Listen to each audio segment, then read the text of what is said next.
How's it going, everyone? So in this video, I'm going to talk about how to increase cardio endurance for running easy. So before I get started, please subscribe to my channel if you haven't already. I do appreciate the support. It helps my channel grow. Please follow me on Instagram, Dylanberg999. So when you're trying to increase your endurance for anything, you should have a goal in mind that you're trying to do. Some people are trying to run a marathon. Some people are trying to run a 10K. Some people are trying to run a 20K.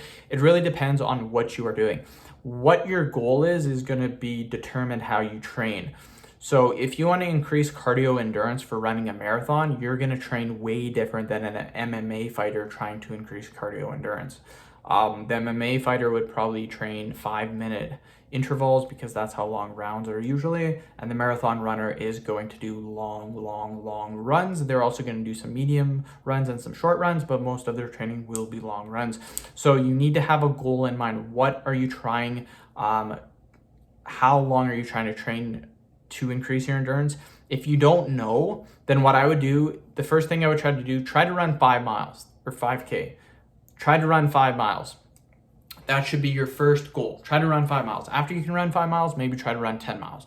After 10 miles, try 15, then 20, then 25, and then just keep going for however long you want to go for. But when you are trying to increase your cardio endurance, let's say you're trying to run 5 miles, what you want to do is you slowly want to allow your body to adapt to the new pace. So what people will do is the first day out is a lot of people will actually try to run the full 5 miles. And what'll happen is they'll hurt themselves, they'll get really tired, or they'll get super sore to the point where they won't want to do it anymore. So that's what a lot of people do. They just rush into it. They don't slowly get into it.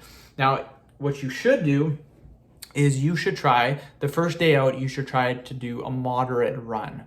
So you should be sweating pretty hard, but you shouldn't really be super sore the next day, and you shouldn't be like out of breath tired. You should just have like a moderate run, which could be say 1 mile, which is perfectly fine. Then what you would do is after you've done that for a week, just doing moderate runs of say a mile, then what you would do next is you would bump that up to like 1.25 mile or 1.5 mile. And then you would do that for a week. The thing is, your body will adapt to whatever you're doing very quickly. So again, I don't recommend running 5 miles right off the hop. I mean, you could technically walk the 5 miles, and then over time you could just do a faster intensity. So you could say walk for the first 10 minutes, then run for the next 30 or 40 or however long it takes you to do it. But the whole thing about increasing endurance is all about letting your body have enough time to adapt to the new pace. And eventually it will. People can run marathons, not very easily, but a lot of people can run marathons. And those are sometimes 50, 60, 70 kilometers long.